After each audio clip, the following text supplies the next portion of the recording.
प्रसन्न करके आज तक देवराज का आह्वान बहुतों ने किया, किंतु रुष्ट करके मेरा आह्वान करने वाले उद्दंड कौन हो तुम?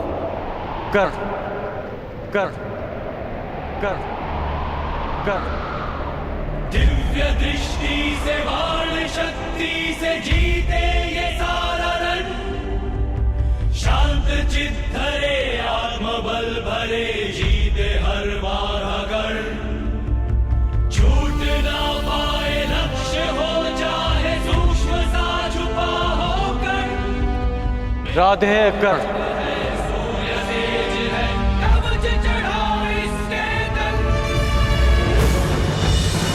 आह्वान करने के केवल दो ही कारण होते हैं, भक्ति के लिए या चुनौती के लिए।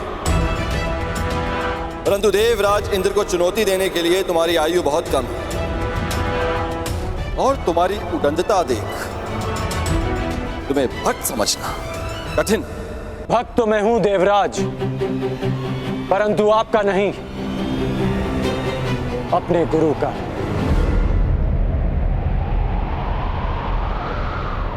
मैं यहां आपको चुनौती देने आया हूं।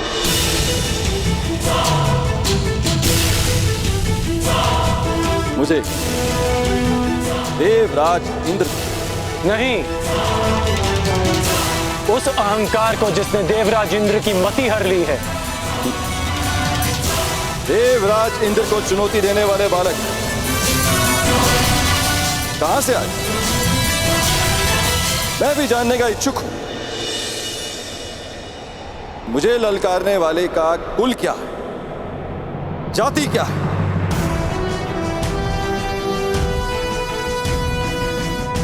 ज्ञानियों की आयु नहीं देखी जाती और ना ही वीरों का कुल पूछा जाता है।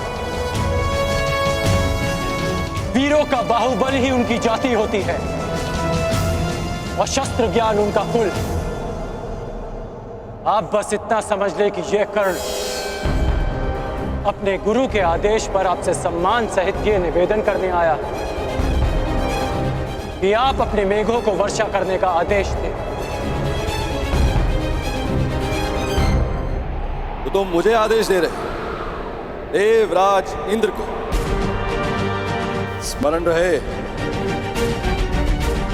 वर्षा मेरी अधीन है। इसे आज तक मैं इन पृथ्वीवासियों को भेंट स्वरूप देता आया, परंतु मुझे अभी अनुभव होने लगा निःशुल्क में मिलने वाली इन सुविधाओं को ये पृथ्वीवासी सम्मान नहीं करते। इसी कारण मैंने निर्णय लिया है कि पृथ्वीवासियों को वर्षा तब तक प्राप्त नहीं हो जब तक वह मुझे उचित सम्मान नहीं देंगे। सम्मान और आदर प्रेम देकर अर्जित किए जाते हैं देवराज, बलपूर्वक केवल भय अर्जित किया जाता है। तो भय के कारण ही सही मुझे सम्मान चाहिए। यदि सम्मान मिलेगा तो इन पृथ्वीवासियों को वर्षा प्राप्त होगी और उपेक्षा की तो वज्र। महर्षि दधीच ने अपनी अस्थियां आपको वज्र बनाने के लिए दी थी ताकि व्रतासुर जैसे असुरों का नाश हो, ना कि निशक्त प्रजा का विनाश हो। देवराज, आप भूल रहे हैं कि पूजा उस वृक्ष की जाती है जो फल दे, शीतल छाया दे। कांटों से भरे वृक्ष को काट दिया जाता है। सावधान कर्ण, तुम देवराज इंद्र के सम्मान को चोट लगा रहे हो। मैं केवल आपके अभिमान को खींच रहा हूं, जैसे हिमकर्ण स्वयं अपने पानी में पिघल जाता है। अहंकारी का अस्तित्व भी स्वयं उसका अहंकार हर लेता है। अपने मेघों को वर्षा करने का आदेश दे। इसे मेरा अंतिम निवेदन समझे या चेतावनी। और यदि मैंने तुम्हारा निवेदन अस्वीकार किया तो, वर्षा नहीं की तो मेरे बाणों की वर्षा से आपका अभिमान बच नहीं पाएगा।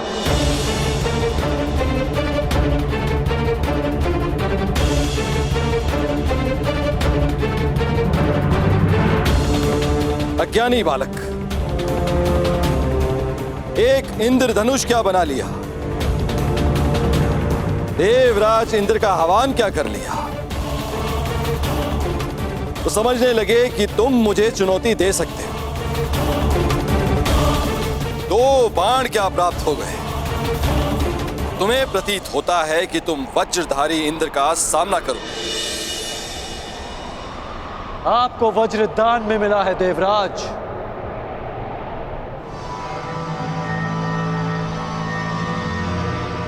पर मैंने अपने अस्त्र परिश्रम और साधना करके अर्जित किए हैं। बस उद्दंड, बस।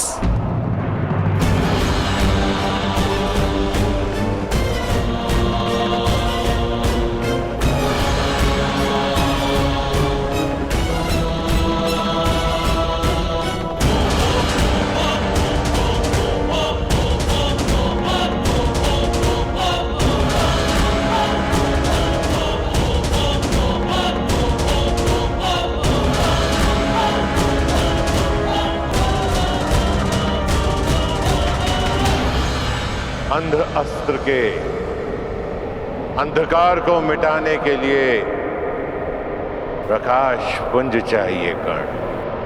चक्षुमास्त्र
मेरे अस्त्रों को निष्क्रिय करने वाला मनुष्य ये है कौन?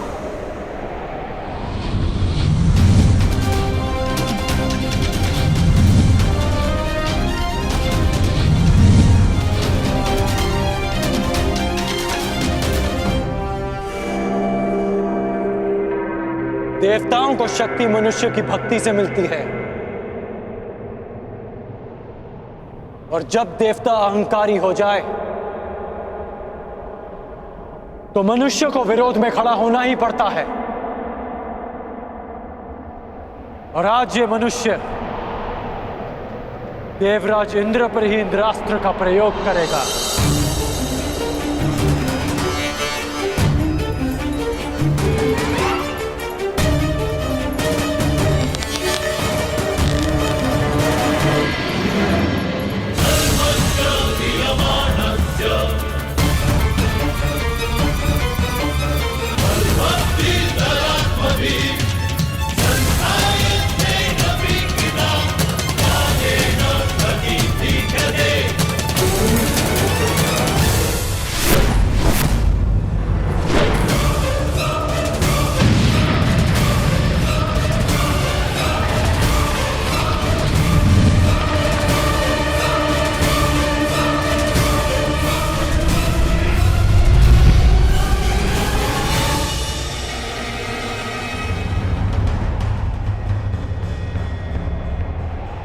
मूर्ख, तुमने इंद्रास्त्र का प्रयोग स्वयं इंद्र पे किया।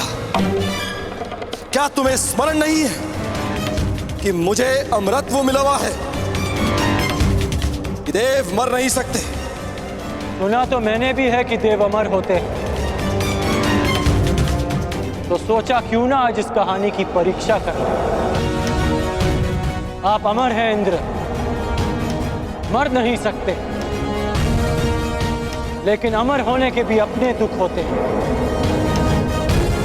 अनंत काल तक पीड़ा भोगना उनमें से एक है। बस कर्ण बस, अब तेरा नाश निश्चित है। मेरे वज्र के प्रहार के लिए सज्ज हो जा।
रुक जाओ कर्ण,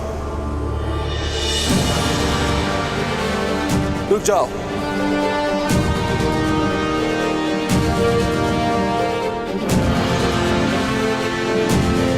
मैं अपनी पराजय स्वीकार करता हूं।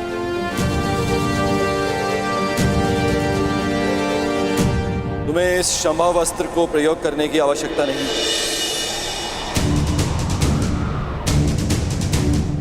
गंगा पुत्र भीष्म और आचार्य द्रोण के अतिरिक्त मैंने किसी धनुर्धारी में इतनी मेधा नहीं देखी, इतना बल नहीं देखा।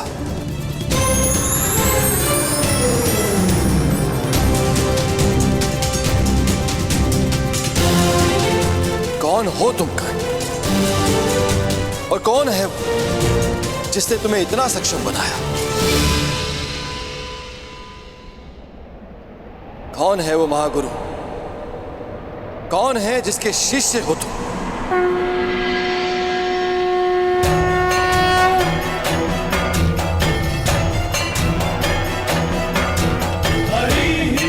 वही जिसने गंगा पुत्र भीष्म और द्रोण को शिक्षा दी थी।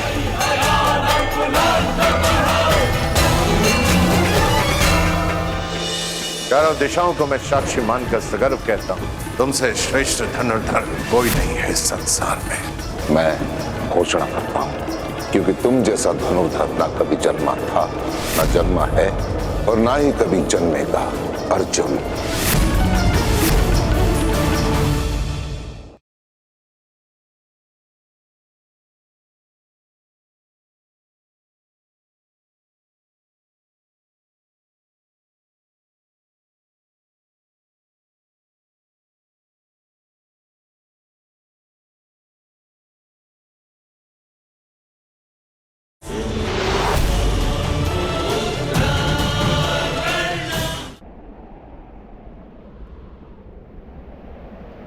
कौन है वो महागुरु?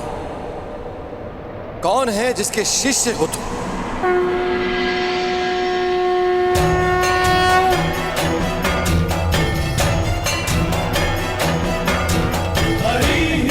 वही जिसने गंगा पुत्र भीष्म और द्रोण को शिक्षा दी थी। प्रभु परशुराम आप? कर्ण, तुमने बताया क्यों नहीं कि तुम प्रभु परशुराम के शिष्य? क्योंकि आपके अहंकार ने आपको यह प्रश्न पूछने ही नहीं दिया। प्रभु, मैं अपनी इस उदंडता के लिए क्षमा चाहता हूं।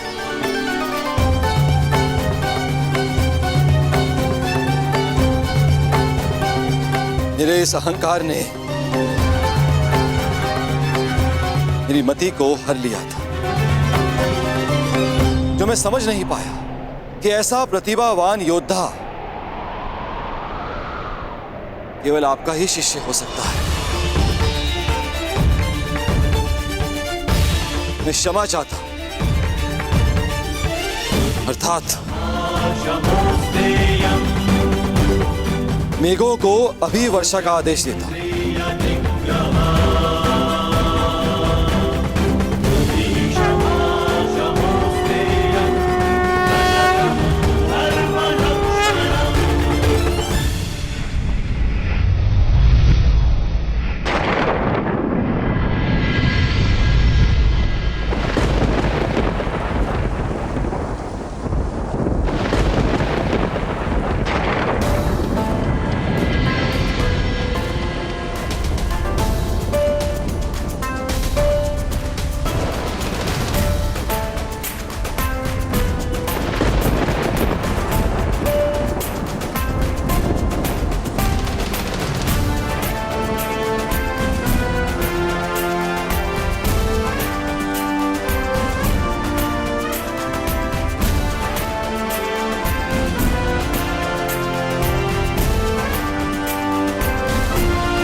तुम्हें चुनकर मैंने भूल नहीं की है कर्ण। तुमने अच्छा प्रदर्शन किया है। क्योंकि मेरे गुरु ने मेरा मार्ग प्रदर्शन किया। ये कर्ण की नहीं, आपकी शिक्षा की विजय है गुरुदेव। कर्ण, वर्षों तक तुमने शस्त्र साधना की, मेरे हर आदेश का पालन किया, मेरे द्वारा दी गई हर परीक्षा में तुम खरे उतरे हो। राधे, और आज तुमने इंद्रदेव का अहंकार तोड़कर मुझे गौरवान्वित किया है। इसका तात्पर्य जानते हो कर्ण? इसका अर्थ यह है तुम उन शस्त्रों को धारण करने के पात्र बन गए हो जो देवताओं को भी उपलब्ध नहीं है। मैं तुम्हें ब्रह्मशील अस्त्र की दीक्षा दूंगा। मैं तुम्हें ब्रह्मांड अस्त्र की शिक्षा दूंगा। और परशुराम को सदैव यह गर्व होगा, यह दीक्षा प्राप्त करने वाला राधे कर्ण परशुराम का प्रतिबिंब है।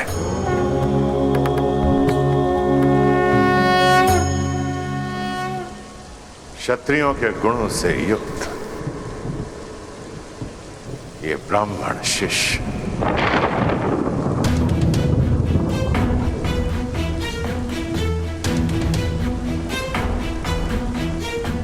इतने वर्षों में असंख्य बार तुमने मुझे मेरी युवा अवस्था का स्मरण कराया, और आज इन मेधों को, इस नभ को, 7 तल्लों, चारों दिशाओं को मैं साक्षी मानकर सगर्व कहता हूं कि धनुर्विद्या में और युद्ध कौशल में तुम परशुराम के पर्याय हो। महादेव के अतिरिक्त तुमसे श्रेष्ठ धनुर्धर कोई नहीं है इस संसार में।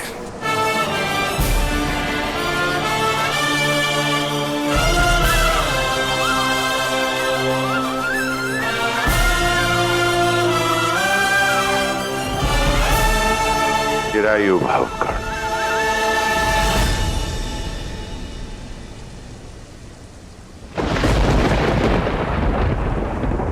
कर्ण, कर्ण, कर्ण, कौन है ये कर्ण? कहां से आया इसमें इतना बल, इतना कौशल? कहां से पाया इसने इतना तेज? समझ नहीं आया कि केवल ब्राह्मणों को शिक्षा देने का प्रण लेने वाले परशुराम ने आखिर क्यों एक सूत पुत्र को अपना शिष्य बनाया। कुछ तो भेद है जिसे इंद्र भेद करके रहेगा।